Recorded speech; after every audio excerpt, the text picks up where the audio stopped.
성찬식에 숨겨진 능력, 당신의 삶을 바꾸는 하늘의 양식 사랑하는 성도 여러분, 그리고 진리를 찾는 모든 분들께 평안을 전합니다. 오늘 우리는 기독교 신앙의 가장 깊고도 신비로운 예식 중 하나인 성찬식에 대해 이야기 나누고자 합니다. 많은 이들에게 성찬식은 그저 반복되는 종교적 의식으로 여겨질 수 있습니다. 하지만 이 작은 빵과 잔 안에는 우리 주 예수 그리스도께서 우리에게 주고자 하셨던 하늘의 능력과 치유, 그리고 넘치는 생명이 담겨 있습니다.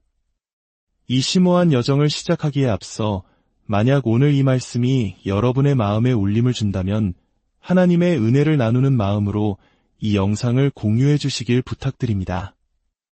여러분의 좋아요와 구독은 이 채널이 더 많은 영혼에게 희망의 메시지를 전하는 데 큰 힘이 됩니다. 이 귀한 사역에 동참하시는 여러분 모두에게 하나님의 크신 축복이 함께하기를 기도합니다. 성찬식의 이야기는 우리가 생각하는 것보다 훨씬 더 오래전, 수천 년 전 믿음의 조상 아브라함의 시대로 거슬러 올라갑니다. 창세기 14장을 보면 아브라함이 조카 롯을 구하기 위해 전쟁에서 승리하고 돌아오는 장면이 나옵니다.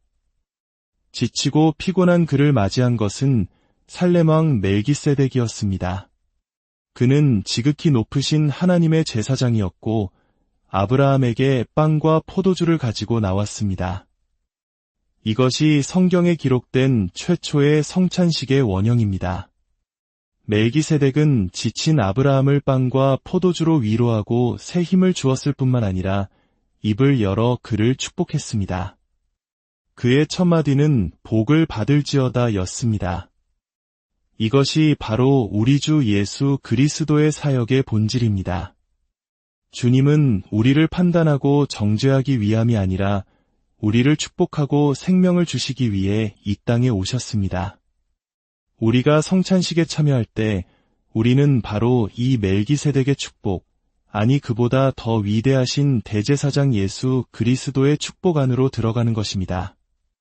그러므로 성찬식은 결코 율법적인 의무감이나 무언가 마법적인 효능을 기대하는 마음으로 참여해서는 안 됩니다. 영적인 지혜와 계시를 가지고 우리 삶에 베푸신 하나님의 선하심과 은혜를 깊이 기억하며 참여해야 합니다. 성찬식을 뜻하는 영어 단어 유카리스트는 사실 감사를 드리다라는 의미의 그리스어 유카리스티아에서 유래했습니다. 예수님께서 빵과 포도주를 드시고 감사 기도를 하셨다고 성경은 기록합니다. 이 감사라는 단어의 어원을 깊이 들여다보면 좋다는 의미의 은혜를 뜻하는 카리스의 합성어입니다. 즉, 성찬식은 하나님의 좋으신 은혜를 기억하고 감사하는 시간이라는 의미를 담고 있습니다. 그러므로 성찬의 빵을 떼고 잔을 마실 때 우리는 우리 삶에 베풀어진 주님의 헤아릴 수 없는 은혜들을 마음속에 떠올려야 합니다. 이제 빵과 포도주가 상징하는 깊은 의미를 생각해 봅시다. 빵 한 조각이 우리 손에 오기까지 밀알은 껍질이 벗겨지고 맷돌에 빻아지고 가루가 되어 물과 섞인 후 반죽이 되어 수없이 치대어집니다. 그리고 마지막으로 뜨거운 불에 구워지는 고통의 과정을 거칩니다. 이는 우리를 위한 생명의 빵이 되시기 위해 겟세마네 동산에서부터 십자가에 이르기까지 온갖 매질과 고통, 멸시와 조롱을 당하신 예수 그리스도의 몸을 상징합니다. 주님께서는 우리에게 영적인 양식을 주시기 위해 친히 찢기시고 상하셨습니다. 포도주 또한 마찬가지입니다. 탐스러운 포도송이가 진한 빛깔의 포도주가 되기까지 틀 안에서 으깨지고 짓밟히는 과정을 견뎌내야 합니다. 이는 우리를 죄에서 깨끗하게 하시기 위해 십자가 위에서 흘리신 예수 그리스도의 보혈을 상징합니다. 주님께서는 우리에게 기쁨과 용서의 잔을 주시기 위해 친히 짓밟히셨습니다. 빵과 포도주 모두 십자가의 고난 없이는 우리에게 주어질 수 없는 하나님의 선물입니다. 요한복음 6장에서 예수님께서는 이렇게 말씀하셨습니다. 나는 하늘에서 내려온 살아있는 빵이니 누구든지 이 빵을 먹으면 영원히 살리라. 내가 줄 빵은 곧 세상의 생명을 위한 내 살이니라. 여기서 생명으로 번역된 그리스어는 조에입니다. 이 단어는 단순히 숨쉬는 목숨을 넘어 하나님으로부터 오는 신성하고 영원하며 활기 넘치는 생명력 그 자체를 의미합니다. 우리 몸의 어느 부분이 아프거나 약한 것은 바로 그 부분에 이 조의 생명력이 제대로 흐르지 않기 때문입니다.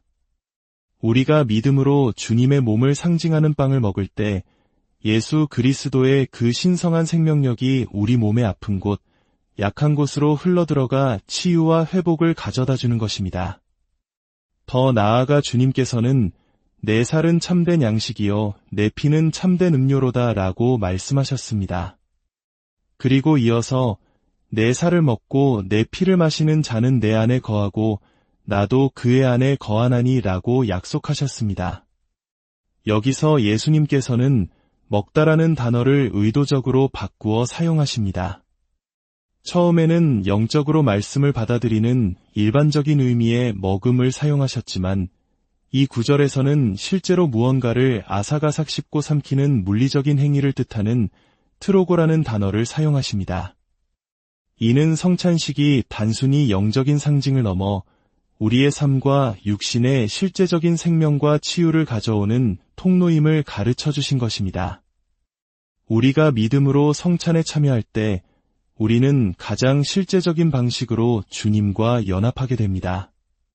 주님이 우리 안에, 우리가 주님 안에 거하는 신비로운 연합이 이루어지는 것입니다. 이 성찬의 능력은 단순한 이론이 아닙니다. 제가 직접 겪었던 기적적인 이야기를 하나 나누고 싶습니다. 몇 해 전 저희 교회 성도들과 함께 이스라엘 성지순례를 갔을 때의 일입니다. 텔아비브 공항에 도착한 한 비행기에서 응급 상황이 발생했다는 연락을 받았습니다. 갓 결혼한 젊은 자매 한 명이 갑자기 의식을 잃고 쓰러졌는데 진단명은 심부정맥 혈전증이었습니다. 혈전이 심장과 폐로 퍼져 심장이 멎었고 의사들은 이미 뇌에 산소 공급이 너무 오래 끊겨 생존 가능성이 희박하다고 말했습니다. 그녀는 6일간 의식불명 상태였습니다. 남편과 리더들이 간절히 기도했지만 상황은 점점 악화될 뿐이었습니다.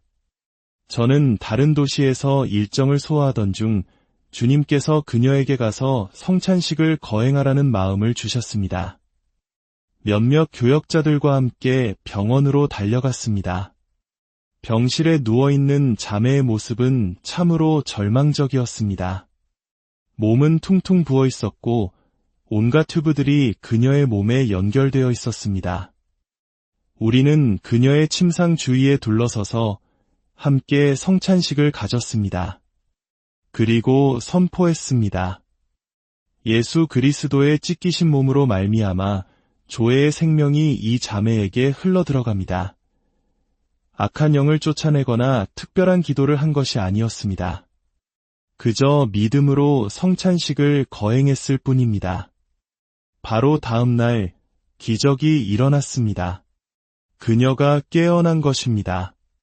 검사 결과 의사들을 경악하게 했던 그 수많은 혈전은 흔적도 없이 사라져 있었습니다. 할렐루야!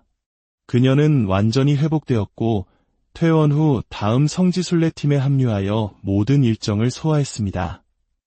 현재 그녀는 두 아이의 건강한 엄마로 저희 교회에서 행복하게 신앙생활을 하고 있습니다. 물론 모든 치유가 이처럼 극적으로 일어나지는 않습니다. 저 자신도 수년간 등 전체에 퍼진 완고한 피부병으로 고생한 적이 있습니다. 운동을 하거나 땀을 흘릴 때마다 가려움과 통증이 심했습니다. 저는 그저 꾸준히 성찬식에 참여하며 주님의 몸이 나의 치유를 위해 찢기셨음을 묵상했습니다. 언제 나았는지도 몰랐습니다. 어느 날 무심코 거울로 등을 비춰보았을 때 수년간 저를 괴롭히던 그 흉터와 반점들이 깨끗하게 사라진 것을 발견했습니다. 우리는 약이나 수술은 신뢰하면서 이 작은 빵과 잔이 가진 능력을 과소평가할 때가 많습니다. 그러나 하나님께서는 세상의 약한 것들을 택하사 강한 것들을 부끄럽게 하시는 분입니다. 우리가 성찬에 참여하는 것은 하나님으로 하여금 그의 가장 사랑하는 아들 예수 그리스도를 기억하게 하는 행위입니다. 사도 바울은 고린도전서 11장에서 성찬식에 대해 이렇게 가르칩니다. 이 떡을 먹으며 이 잔을 마실 때마다 주의 죽으심을 그가 오실 때까지 전하는 것이니라. 우리가 성찬에 참여할 때 우리는 십자가의 승리를 선포하는 것입니다. 우리의 대적인 질병과 가난, 저주와 어둠의 세력 앞에서 예수 그리스도께서 이미 모든 것을 이기셨다고 선포하는 것입니다. 그렇다면 합당하지 않게 먹고 마시는 것은 무엇을 의미할까요? 이는 죄가 많고 적음의 문제가 아닙니다. 주의 몸을 분별하지 못하는 것이라고 성경은 말합니다. 즉, 빵과 잔의 의미를 구분하여 이해하지 못하는 것입니다. 빵을 들 때는 이 빵은 내 건강과 치유를 위해 찢기신 주님의 몸입니다. 주님의 채찍에 맞음으로 나는 나음을 입었습니다. 라고 믿음으로 받아야 합니다. 그러나 이 시간에도 여전히 자신의 질병과 연약함만을 묵상한다면 그것이 바로 주님의 몸을 합당하게 대하지 않는 것입니다. 잔을 마실 때는 이 피는 내 모든 죄를 사하시고 나를 의롭게 하신 새 언약의 피입니다. 나는 용서받았고 하나님 앞에서 의롭습니다. 라고 선포해야 합니다. 그러나 이 시간에도 자신의 죄를 들추어내고 정죄감에 사로잡혀 있다면 그것이 바로 주님의 보혈을 합당하게 대하지 않는 것입니다. 사랑하는 여러분, 성찬식은 우리의 죄책감을 확인하는 시간이 아니라 죄 사함의 은혜를 누리는 시간입니다. 우리의 연약함을 절감하는 시간이 아니라 주님의 능력으로 강건해지는 시간입니다. 이제 말씀을 맺겠습니다. 성찬식은 단순한 의식이 아닙니다. 과거의 희생을 기억하는 것을 넘어 현재의 치유와 능력을 체험하고 미래의 소망을 선포하는 강력한 믿음의 행위입니다. 급박한 상황이라면 하루에 3번 약을 먹듯이 성찬에 참여하십시오. 전통에 얽매이지 마십시오.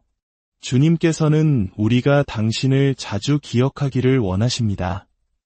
이제 두 손을 모으고 하늘에 계신 우리 주님의 축복을 받으십시오.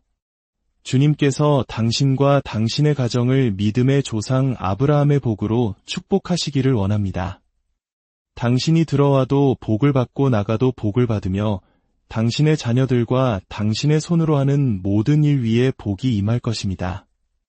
주님께서 당신의 건강을 지키시고 이번 한 주간 모든 위험과 재난, 질병과 어둠의 권세로부터 당신과 당신의 자녀들을 눈동자와 같이 보호하실 것입니다.